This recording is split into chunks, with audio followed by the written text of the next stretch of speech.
Hello students, welcome to social school. मैं हूं आपकी अनुष्या दीदी एंड कैसे हैं मेरे सारे स्टूडेंट्स। आई होप आप सब ठीक हो एंड आई ऑल्सो होप कि आप लोग सुपर रेडी हो आज के इस सेशन के लिए। तो इस क्लास में Mahatma Gandhi and the nationalist movement का पार्ट 2 होने वाला है। इसी चैनल के वीडियोस वाले सेक्शन में आपको पार्ट 1 मिल जाएगा। आधा चैप्टर हमारा ऑलरेडी कंप्लीटेड है, आधा रहता है, वो हम आज के क्लास में कवर करने वाले हैं। आगे बढ़ने से पहले यहाँ जितने भी न्यू स्टूडेंट्स हैं, जल्दी से चैनल को सब्सक्राइब कर लो ह्यूमैनिटीज से रिलेटेड बेस्ट वीडियोस के लिए। सेशन को लाइक करो, सेशन शेयर करो, सबको बताओ कि दीदी लाइव है। फिर हम स्टार्ट करते हैं अपने आज के इस क्लास को। आज हमें डायलॉग्स इस टॉपिक से स्टार्ट करना है। तो कह रहे हैं 3 रीजन थे जिसके वजह से सॉल्ट मार्च को हम याद रखते हैं या सॉल्ट मार्च को हम नोटेबल मानते हैं। पहला रीजन क्या था? सॉल्ट मार्च वो इवेंट था जिसके वजह से हमारे गांधी जी को वर्ल्ड अटेंशन मिला था। ठीक है, और ये जो इवेंट था सॉल्ट मार्च को वर्ल्ड अटेंशन कैसे मिला? सॉल्ट मार्च के बारे में यूरोप के प्रेस ने, अमेरिका के प्रेस ने, मतलब मीडिया ने बहुत अच्छे से कवर करा था। और क्या कारण था? ये पहला नेशनलिस्ट एक्टिविटी था जिसमें विमेन ने लार्ज नंबर पे पार्टिसिपेट करा था। तो एक सोशल एक्टिविस्ट थी कमला देवी चट्टोपाध्याय, उन्होंने गांधी जी को मनाया था कि प्रोटेस्ट में सिर्फ मेन को मत रखो, विमेन को भी इन्वॉल्व करो। बाद में कमला देवी को भी अरेस्ट कर लिया जाता है, बहुत सारे विमेन को अरेस्ट करा जाता है, उनमें से एक कमला देवी भी थी क्योंकि उन्होंने सॉल्ट के लॉज को तोड़ा था। और क्या कारण था जिसकी वजह से सॉल्ट मार्च नोटेबल है? It was this march which forced upon British the realisation that their Raj would not last forever. Salt march के बाद ब्रिटिशर्स को ये एहसास हुआ कि वो शायद हमेशा हमेशा के लिए इंडिया के ऊपर कब्जा नहीं कर पाएंगे। थोड़े ही टाइम में शायद इंडियंस को वापस ये देश मिल जाएगा, उन्हें ये रियलाइजेशन होने लगा। ठीक है, फिर बाद में क्या होता है? To that and the British government convert a series of round table conferences in London. तो ब्रिटिशर्स क्या कर रहे थे? इन्होंने लंदन में अलग अलग राउंड टेबल कॉन्फ्रेंस कराया था। तो जो पहला राउंड टेबल कॉन्फ्रेंस था वो नवंबर 1930 में हुआ था, पर ये इतना इंपॉर्टेंट नहीं था, इतना फ्रूटफुल नहीं था, क्योंकि इसमें इंडिया के कोई मेन लीडर्स इन्वॉल्व नहीं थे। गांधी जी को ये लोग जनवरी 1931 में जेल से रिलीज करते हैं एंड उसके बाद गांधी जी के वाइसरॉय के साथ काफी सारे लॉन्ग मीटिंग्स होते हैं। इसी के बाद, इन सारे मीटिंग्स के बाद एक अग्रीमेंट, एक पैक्ट बनता है जिसे हम गांधी अर्विन पैक्ट कहते हैं। और इस पैक्ट में क्या अग्री किया गया? गांधी जी ने कहा कि वो सिविल डिसोबीडियंस मूवमेंट को बंद कर देंगे, पर बदले में ब्रिटिशर्स को सारे प्रिजनर्स को रिलीज करना होगा और सॉल्ट मैन्युफैक्चर भी अलाउ करना होगा। ठीक है, पर ये जो अग्रीमेंट था, काफी सारे लोग इस एग्रीमेंट को पसंद नहीं करते, क्योंकि इस एग्रीमेंट में गांधी जी वाइसरॉय को इस बात के लिए नहीं मना पाए कि वो इंडियंस को पॉलिटिकल आजादी देंगे। ठीक है, बस थोड़ी बहुत छोटे मोटे प्रोमिसेस करे ब्रिटिशर्स ने, कुछ उतना बड़ा प्रॉमिस नहीं करा। उसके बाद होता है सेकेंड राउंड टेबल कॉन्फ्रेंस, जो कि लंदन में होता है 1931 में। यहां पर गांधी जी जाते हैं और कांग्रेस को रिप्रेजेंट करके आते हैं। ठीक है, तो गांधी जी यहां पर कह रहे थे कि मैं कांग्रेस को रिप्रेजेंट कर रहा हूं और मैं साथ ही साथ पूरे इंडिया को रिप्रेजेंट कर रहा हूं। पर इस दौरान कुछ ऐसे लोग थे जिन्होंने गांधी जी को बोला कि नहीं, आप पूरे इंडिया को रिप्रेजेंट नहीं कर रहे हो। जैसे मुस्लिम लीग का मानना था कि मुस्लिम माइनॉरिटी के ऊपर सिर्फ ये लोग फोकस कर रहे हैं, कांग्रेस या गांधी जी फोकस नहीं कर रहे। ठीक है, जो प्रिंसली स्टेट के लोग थे उन्होंने भी कहा कि कांग्रेस हमें तो रिप्रेजेंट नहीं कर रहा है। इसके अलावा हमारे brilliant lawyer and thinker doctor B.R. Ambedkar, इन्होंने भी कहा कि गांधी जी कांग्रेस को रिप्रेजेंट कर रहे होंगे, पर Congress lower caste, scheduled caste, इन सब के बारे में ज्यादा सोच नहीं रही है। ये वाला जो कॉन्फ्रेंस होता है इसमें भी डिबेट्स एंड डिस्कशंस होते हैं, पर ये कुछ फ्रूटफुल नहीं निकलता, जिसके वजह से जब गांधी जी वापस इंडिया आते हैं तो वो ये डिसीजन लेते हैं कि उन्हें सिविल डिसोबीडियंस मूवमेंट फिर से स्टार्ट करना होगा। इस दौरान एक नए वाइसरॉय आते हैं, लॉर्ड विलिंगटन। ठीक है। और ये जो लॉर्ड विलिंगडन थे, ये इंडिया के लीडर्स को बिल्कुल समझते नहीं थे, बिल्कुल इनमें कोई सिंपैथी नहीं थी इंडिया के लीडर्स को लेकर। हमने कुछ प्राइवेट लेटर्स भी पढ़े जहां पर लॉर्ड विलिंगडन अपने सिस्टर को खत लिख रहे हैं और वो बता रहे हैं कि ये दुनिया बहुत सुंदर होती अगर गांधी जी यहाँ पर नहीं होते तो। वो जो भी कदम लेते हैं उसके पीछे कुछ ना कुछ पॉलिटिकल रीजन होता है, ऐसा उन्होंने अपने खत में लिखा। ठीक है। नेक्स्ट, उन्होंने इस खत में ये भी लिखा कि अमेरिका की मीडिया तो गांधी जी की बहुत ज्यादा तारीफ कर रही है, पर सच्चाई ये है कि गांधी जी एक ऐसे देश में रहते हैं जहां पर लोग अंधविश्वास, अनप्रैक्टिकल चीजें, मिस्टिकल चीजों के ऊपर विश्वास रखते हैं। तो ऐसे में ये गांधी जी को भगवान की तरह देखते होंगे, ऐसा वाइसरॉय ने खत में लिखा अपनी सिस्टर को। आगे नेक्स्ट टॉपिक देखते हैं बच्चों, पर उससे पहले एक सुपर डुपर इंपॉर्टेंट अनाउंसमेंट है आप बच्चों के लिए। फिलहाल हमारे अन अकेडमी में चल रहा है 50% तक का डिस्काउंट सारे बैचेस पर, और ये आप ही लोगों की डिमांड पर इस ऑफर को हमने एक्सटेंड करा है। 50% ऑफ तो है ही, साथ ही साथ आपको 9 मंथ्स का फ्री एक्सटेंशन भी मिलेगा अगर आप हमारे बैच को ज्वाइन करते हो दिसंबर 23 से पहले पहले। इसका मतलब है कि ये बेस्ट टाइम है हमारे विजेता बोर्ड बूस्टर रिवीजन बैच को ज्वाइन करने का, जहां पर हम फिर से चैप्टर 1 से पूरा ह्यूमैनिटीज का सिलेबस कवर कर रहे हैं बोर्ड एग्जाम से पहले पहले। यहां पर होगा chapter explanation, previous year question, sample paper, most expected question, notes, doubt solving session, सब आपको यहां पर मिल जाएगा। Political science, geography, history, economics and English, इन सारे सब्जेक्ट्स को हम लोग कवर कर रहे हैं।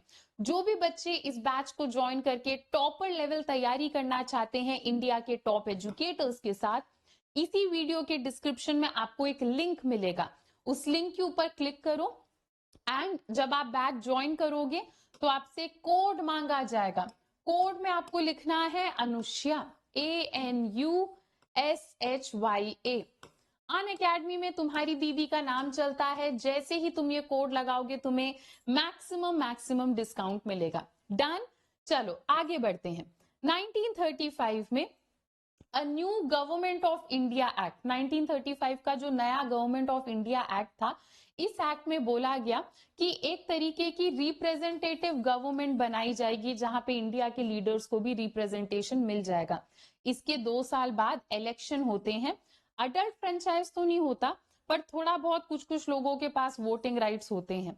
एंड इस इलेक्शन में कांग्रेस जीत जाती है, तो 11 में से 8 प्रोविंस में कांग्रेस आ जाती है। तो 11 में से 8 प्रोविंस में कांग्रेस प्राइम मिनिस्टर होते हैं, जो कि ब्रिटिश गवर्नर के अंडर, सुपरविजन के अंडर काम कर रहे होते हैं। उस दौरान मतलब जो प्रोविंस के हेड होते थे उनको प्राइम मिनिस्टर बोला जाता था। ठीक है, चलो आगे बढ़ते हैं। सितंबर 1939 में क्या हुआ, सेकेंड वर्ल्ड वॉर की शुरुआत हो जाती है। महात्मा गांधी और जवाहरलाल नेहरू दोनों ही हिटलर और नाजिज्म के प्रिंसिपल को बिल्कुल पसंद नहीं करते थे। इसीलिए कांग्रेस ने ब्रिटिशर्स को प्रॉमिस करा कि इंडिया आपको सपोर्ट करेगा वर्ल्ड वॉर 2 में, पर बदले में इंडिया को आजादी चाहिए। जाहिर सी बात है ब्रिटिशर्स इस ऑफर को रिफ्यूज कर देते हैं, मना कर देते हैं। कांग्रेस के मिनिस्टर्स को ये बात पसंद नहीं आती, जिसके वजह से कांग्रेस के मिनिस्टर्स रिजाइन कर देते हैं अक्टूबर 1939 में। ठीक है। Congress organised a series of satyagraha 1940 और 1941 में। कांग्रेस ने बार बार सत्याग्रह रखा और ये प्रेशर डाला कि जब वॉर खत्म होगा तो इंडिया को भी आजादी चाहिए। इसी दौरान मार्च 1940 में मुस्लिम लीग एक रेजोल्यूशन पास करती है, ये कहते हुए कि मुस्लिम मेजॉरिटी वाले जो इलाके हैं उनको अलग होना है, उनके पावर्स को बढ़ा दो। ठीक है। तो अब हमारे इंडिया का माहौल थोड़ा कॉम्प्लिकेटेड होता जा रहा था। पहले इंडिया में क्या था, इंडियंस वर्सेस ब्रिटिशर्स, पर अब पॉलिटिकल माहौल बदल चुका है। अब हमारे देश में क्या हो गया था, कांग्रेस वर्सेस मुस्लिम लीग वर्सेस ब्रिटिशर्स। तो अब ये 3 लोगों के बीच की लड़ाई हो गई थी। ठीक है। इस दौरान ब्रिटेन में क्या था, ऑल पार्टी गवर्नमेंट चल रही थी। ठीक है। तो एक तरफ ब्रिटेन में कुछ पार्टी के लोग ऐसे हैं जिन्हें लगता है कि इंडिया सही कह रहे हैं, इंडिया को आजादी मिल जानी चाहिए। ऐसे पार्टी के लोगों को लेबर मेंबर के लोग थे ये। ठीक है। दूसरी तरफ थोड़े कंजर्वेटिव लोग हैं जिनका मानना है कि नहीं नहीं, इंडिया के ऊपर तो हमने कब्जा कर रखा है, ऐसे कैसे इंडिया आजाद हो जाएगा। ठीक है, तो इन्हीं में से एक थे वहां के प्राइम मिनिस्टर विंस्टन चर्चिल, जिनका मानना था कि मुझे प्राइम मिनिस्टर इसीलिए थोड़ी बनाया गया ताकि ब्रिटिशर्स का साम्राज्य बिखर जाए। तो यहाँ के प्राइम मिनिस्टर इस चीज के खिलाफ थे कि इंडिया को तो आजादी मिलनी ही नहीं चाहिए। फिर क्या होता है, 1942 में चर्चिल क्या करते हैं, अपने कुछ मिनिस्टर्स को भेजते हैं। ठीक है, जैसे सर स्टैफर्ड क्रिप्स को भेजा जाता है इंडिया, एंड इस मिनिस्टर से बोला जाता है कि आप गांधी जी से बात करो, कांग्रेस से बात करो और कोई कॉम्प्रोमाइज करके आओ।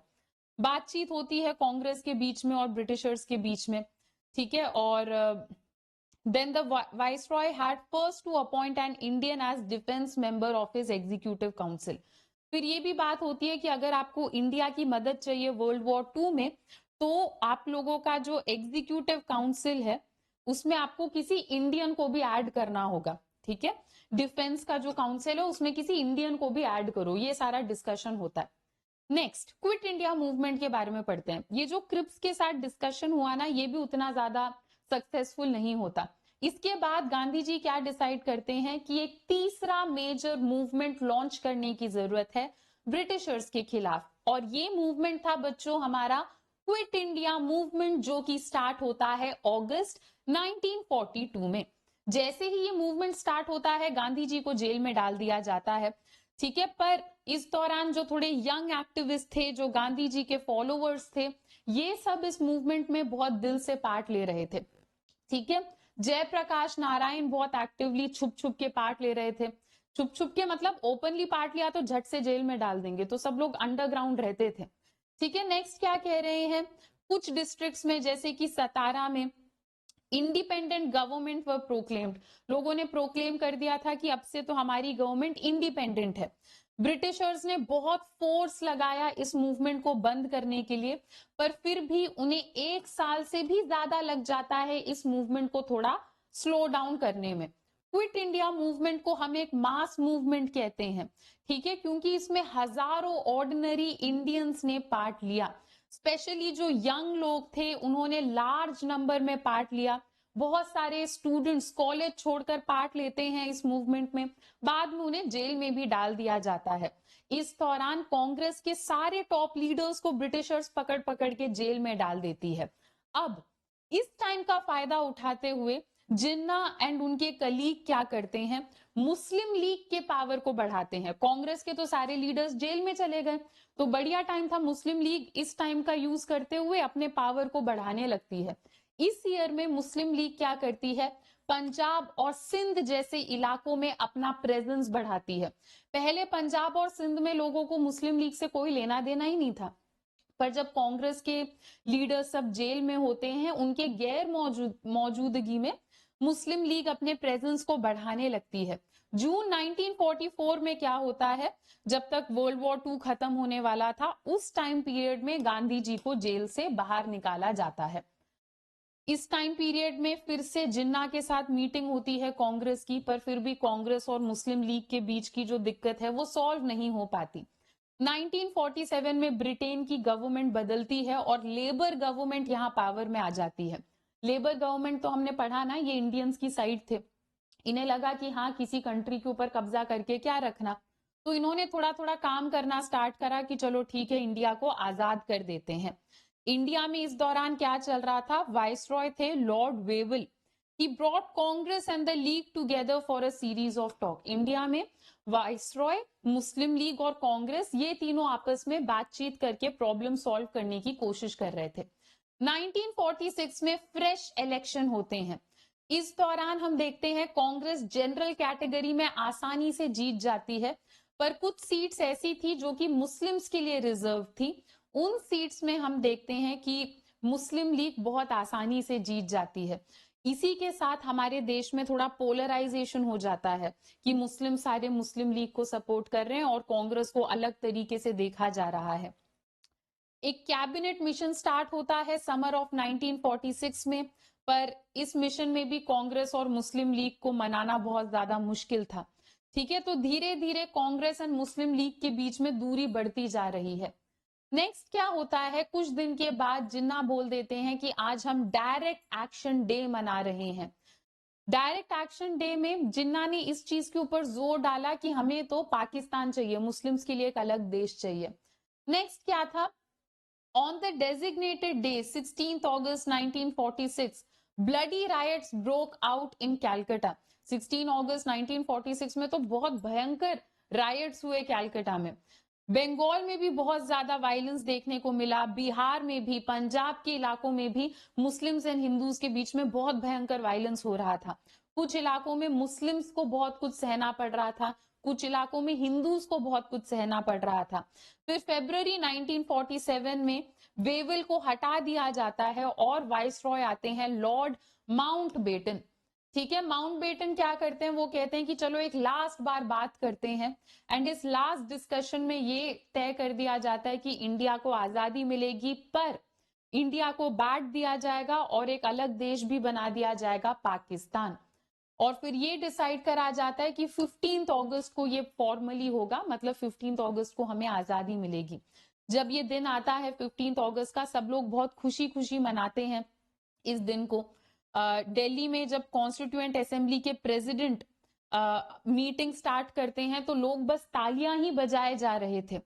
ठीक है, और जहां पर इनकी असेंबली चल रही थी वहां बाहर बहुत सारे लोग आ रखे थे, बहुत ज्यादा क्राउड था। उस क्राउड में सारे लोग यही चैंट कर रहे थे कि महात्मा गांधी जी की जय। ठीक है, तो सब लोग यही लगातार चैंट करे जा रहे थे। Next, the last heroic days, Gandhi ji के बारे में थोड़ा और पढ़ते हैं। 15 अगस्त 1947 में गांधी जी दिल्ली में नहीं थे, बल्कि गांधी जी कैलकाता में थे, क्योंकि वहां से खबरें आ रही थी कि वहां पे बहुत भयंकर वायलेंस चल रहा है। गांधी जी वहां जाकर बोलते हैं कि मैं फास्ट कर रहा हूं और मैं तब तक फास्ट करूंगा जब तक हिंदूज एंड मुस्लिम्स यहाँ पे लड़ाई झगड़ा करना नहीं छोड़ देते। गांधी जी फास्ट करते हैं, गांधी जी का फास्ट सक्सेसफुल रहता है और कोलकाता में हिंदूज और मुस्लिम लड़ाई झगड़ा करना छोड़ देते हैं। ठीक है, Gandhi ji went round hospitals and refugee camp. तो जिन्होंने गांधी जी की बायोग्राफी लिखी है, डीजी तेंदुलकर, उन्होंने लिखा था कि सितंबर और अक्टूबर में गांधी जी अलग अलग रेफ्यूजी कैंप और हॉस्पिटल में जाके जो लोग परेशान थे उन्हें तसल्ली दे रहे थे, उनसे बातचीत कर रहे थे। ठीक है, उन्होंने सिख, हिंदूज, मुस्लिम सबसे बोला कि तुम लोग अपना पास्ट भूल जाओ और सब लोग साथ में रहने की कोशिश करो। ठीक है, उन्होंने कांग्रेस, गांधी जी ने कांग्रेस को भी समझाने की कोशिश करी कि माइनॉरिटीज के राइट्स की इज्जत करो। The party had never accepted the two nation theory. वैसे भी ये टू नेशन थियरी आप लोगों ने पॉलिटिकल साइंस में पढ़ा है। टू नेशन थियरी में बेसिकली मुस्लिम लीग का मानना था कि इंडिया में दो लोग हैं, हिंदूज एंड मुस्लिम, दोनों को अलग अलग देश पकड़ा दो। पर मुस्लिम लीग तो मानती थी टू नेशन थियरी के ऊपर, कांग्रेस ने कभी भी टू नेशन थियरी को एक्सेप्ट करा ही नहीं। ठीक है, पर जैसे भी हालात थे उस दौरान पॉलिटिक्स ऐसी थी कि पाकिस्तान बन ही जाता है। पर इंडिया के लिए कांग्रेस क्लियरली बोलती है कि हम ऐसा नहीं बोल रहे कि इंडिया सिर्फ हिंदूज के लिए है, इंडिया एक सेक्युलर देश है जहां पर हर रिलीजन को बराबर माना जाएगा। कांग्रेस ने बार बार माइनॉरिटीज को ये दिलासा दिलाया कि हम तुम सब के राइट्स को प्रोटेक्ट करके रखेंगे। Many scholars have written of the months after independence as being Gandhiji's finest hour. After working to bring peace, Gandhiji now shifted to Delhi from where he hoped to move on to the riot-torn district of Punjab. अब देखो, बंगाल में सारा sort हो गया, हिंदू मुस्लिम ने लड़ना छोड़ दिया, तो अब नेक्स्ट गांधी जी आते हैं दिल्ली में। ठीक है, जब गांधी जी दिल्ली में आते हैं तो वो मीटिंग्स रखते हैं, पर मीटिंग्स में बार बार लोग कुछ ना कुछ कह के मीटिंग्स को डिस्टरप्ट करते रहते थे, asking why he did not speak of the suffering of those Hindus and Sikhs still living in Pakistan. तो मीटिंग्स में जब गांधी जी बोलते थे कि हिंदू मुस्लिम यूनिटी होनी चाहिए, तो कुछ लोग आकर उन मीटिंग्स को बिगाड़ कर बोलते थे कि पाकिस्तान में भी तो हिंदूज हैं, पाकिस्तान में भी तो सिख लोग हैं जो बहुत परेशान हो रहे हैं, आप उनकी मदद क्यों नहीं करने की कोशिश कर रहे। Gandhiji was concerned with the suffering of minority community in Pakistan. He would have liked to be able to go to their secure. तो ये जो जिन्होंने बायोग्राफी लिखी, डीजी तेंदुलकर, वो कह रहे हैं कि ऐसा नहीं है कि गांधी जी को पाकिस्तान की चिंता नहीं थी, गांधी जी को बराबर तरीके से पाकिस्तान के हिंदूज की भी टेंशन थी। अगर गांधी जी के हाथ में होता तो गांधी जी बिल्कुल उनसे भी जाकर बात करने की कोशिश करते। ठीक है, पर when he could not guarantee full redress to Muslims in Delhi, पर सोचने वाली बात यह है, जब गांधी जी इंडिया के ही लोगों को, इंडिया के ही मुस्लिम्स को पूरा दिलासा नहीं दिला पा रहे थे, तो वो पाकिस्तान में जाकर क्या ही करते, है ना। तो पहले तो वो इंडिया की ही हेल्प करने की कोशिश करेंगे। नेक्स्ट 20 जनवरी 1948 को गांधी जी को असैसिनेट करने की कोशिश की गई, गांधी जी को मारने की कोशिश की गई। ठीक है, गांधी जी को पता था, पर फिर भी गांधी जी कंटिन्यू करते हैं कि कोई बात नहीं, मैं अपने मिशन पे चलता रहूंगा। 26 जनवरी को उन्होंने अपने एक प्रेयर मीटिंग में बोला, how that day had been celebrated in the past as Independence Day. Now freedom had come, but its first few months had been deeply delusioning. Gandhi ji ने कहा कि आजादी तो मिल गई, 26 जनवरी को बहुत पहले हम इंडिपेंडेंस डे माना करते थे, आज के टाइम पे तो रिपब्लिक डे है, बहुत पहले आजादी मिलने से पहले 26 जनवरी को हम इंडिपेंडेंस डे कहते थे। तो गांधी जी 26 जनवरी को कह रहे हैं कि पहले तो हम इस दिन को इंडिपेंडेंस डे कहा करते थे, अब हमें सही में आजादी मिल गई है, पर आजादी मिलने के बाद भी देश में बहुत मुश्किल माहौल है। The worst is over, equality of class, never the domination and superiority of major community, insignificant it may be in numbers और इन्फ्लुएंस। गांधी जी ने क्या कहा, पर जो भी है, सबसे बेकार पार्ट तो खत्म हो गया, ब्रिटिशर्स को भगा दिया, आजादी मिल गई, अब हमें अपने देश में इक्वालिटी लाने की कोशिश करनी है। He also permitted himself the hope that though geographically and politically India is divided, at heart we shall ever be friends. Gandhi ji ने यह भी बोला कि पॉलिटिकली और जोग्राफिकली इंडिया और पाकिस्तान अलग हो गए हैं, पर दिल से हमें हमेशा दोस्तों की तरह या भाइयों की तरह रहना चाहिए। Gandhi ji had fought a life long battle, कह रहे हैं कि गांधी जी ने पूरी जिंदगी इस चीज के लिए संघर्ष करा था कि पूरे इंडिया को आजादी मिले, और जब तक गांधी जी का ये बैटल खत्म होता है, इंडिया को आजादी तो मिल जाती है, पर इंडिया दो हिस्सों में बंट जाता है, जिस वजह से गांधी जी बहुत दुखी थे। नेक्स्ट, इस दौरान काफी सारे ऐसे इंडियंस थे जिनको गांधी जी की बातें पसंद नहीं आ रही थी। गांधी जी ये जो हिंदू मुस्लिम्स यूनिटी के बारे में बात कर रहे थे, काफी लोगों को ये पसंद नहीं आ रहा था।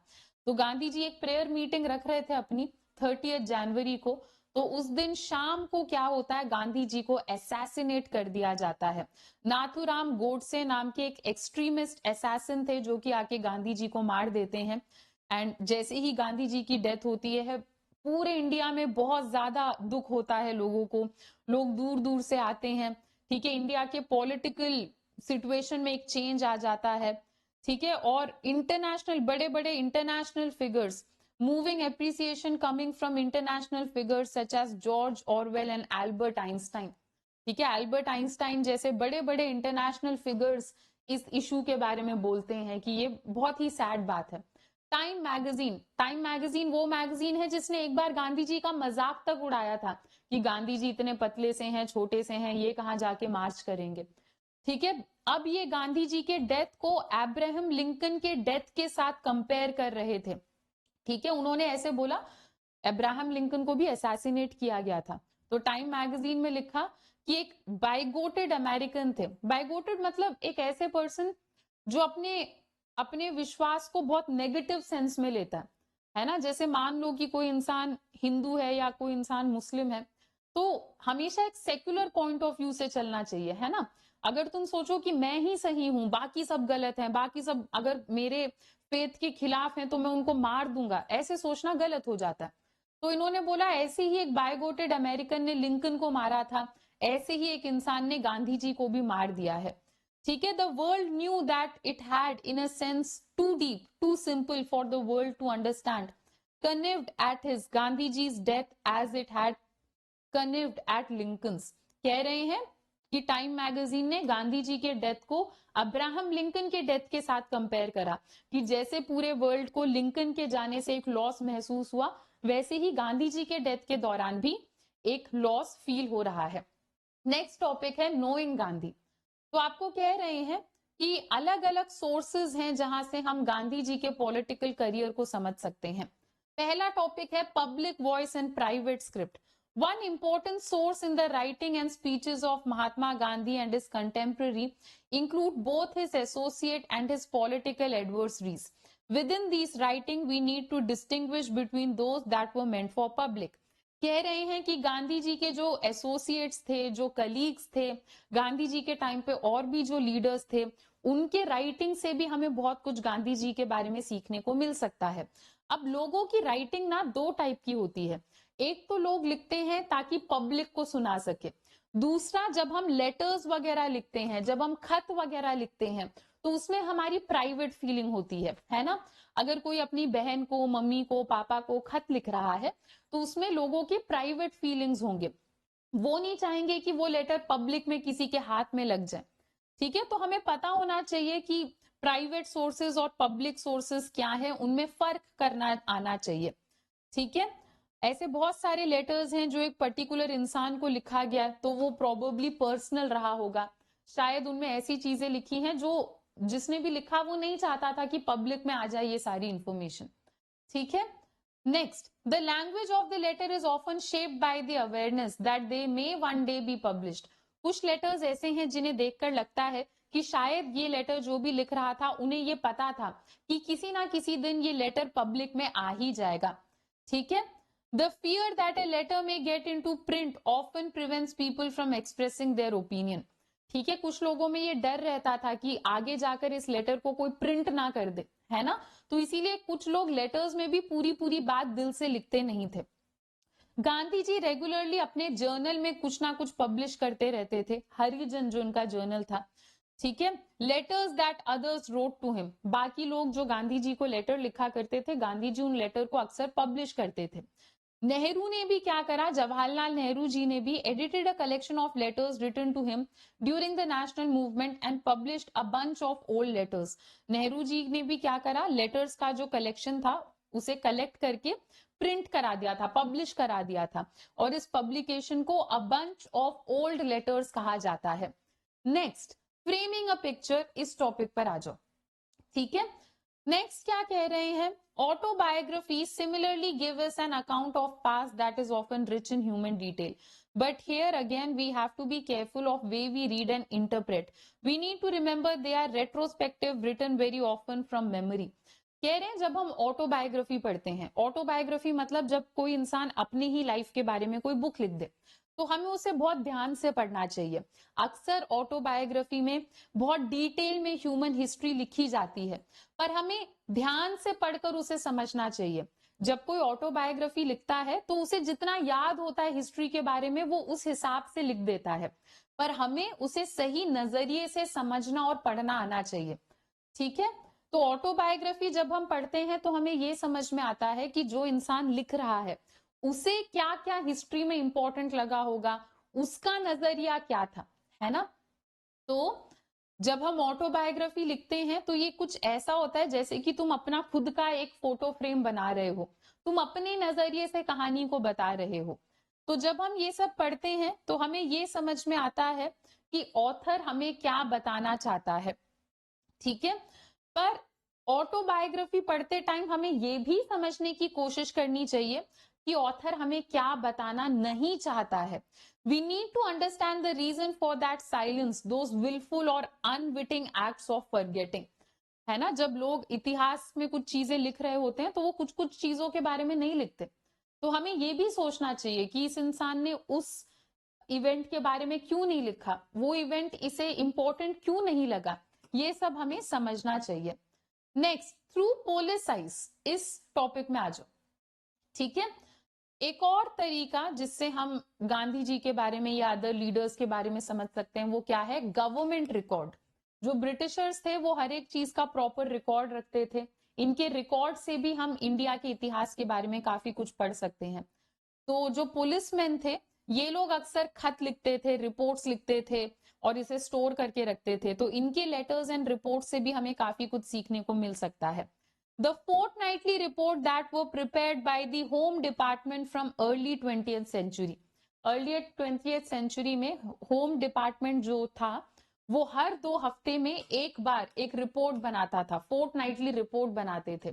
इस रिपोर्ट में पुलिस इंफॉर्मेशन होता था, अलग अलग लोकेशन के बारे में होता था, हायर ऑफिशियल्स के नजरिए के बारे में भी लिखा हुआ होता था, अलग अलग जगह पर कितना रेबेलियन हुआ, क्यों रेबेलियन हुआ, ठीक है, लोग किस चीज से डर रहे हैं, रेबेलियन को कैसे सॉर्ट करा जाए, ये सारी चीजें इनके रिपोर्ट्स में, लेटर्स में लिखी जाती थी। ठीक है, तो अगर आप इनके फोर्टनाइटली रिपोर्ट को देखो तो सॉल्ट मार्च के दौरान ये जो होम डिपार्टमेंट था, they were unwilling to accept Gandhiji's action as evoked any enthusiastic response from the masses। तो अगर आप इन रिपोर्ट्स को देखो तो इनके रिपोर्ट्स को देखकर लगता है कि जब गांधी जी सॉल्ट मार्च कर रहे थे तो शायद ब्रिटिशर्स को लग रहा था कि करने दो, इससे कोई बड़ी चीज थोड़ी हो जाएगी। ठीक है, इस मार्च को एक ड्रामा की तरह देखा जा रहा था कि गांधी जी तो एक डेस्परेट ड्रामा कर रहे हैं ताकि लोग उन्हें सपोर्ट करें और ब्रिटिशर्स के खिलाफ आवाज उठाई जाए, पर इस ड्रामा से कुछ होने नहीं वाला है, ऐसा लगता है इनके रिपोर्ट को पढ़ के कि इनका नजरिया ऐसा रहा होगा। आगे नेक्स्ट टॉपिक को देखते हैं बच्चों, पर उससे पहले मैं आपको याद दिला दूं कि अन अकेडमी में फिलहाल चल रहा है score booster special class series, जहां पर हम आपकी प्री बोर्ड की तैयारी करा रहे हैं और बहुत सारे previous year questions, important questions cover कर रहे हैं पोल के थ्रू। अगर आप इस सीरीज में पार्ट लेते हो तो आपको 70% तक का स्कॉलरशिप जीतने का मौका मिल सकता है, और सबसे बड़ी बात, ये सीरीज बिल्कुल बिल्कुल फ्री है। तो जो भी बच्चे इस सीरीज को ज्वाइन करने में इंटरेस्टेड हैं, इसी वीडियो के डिस्क्रिप्शन में आपको लिंक मिल जाएगा जिससे आप हमारी सीरीज का पार्ट बन सकते हो।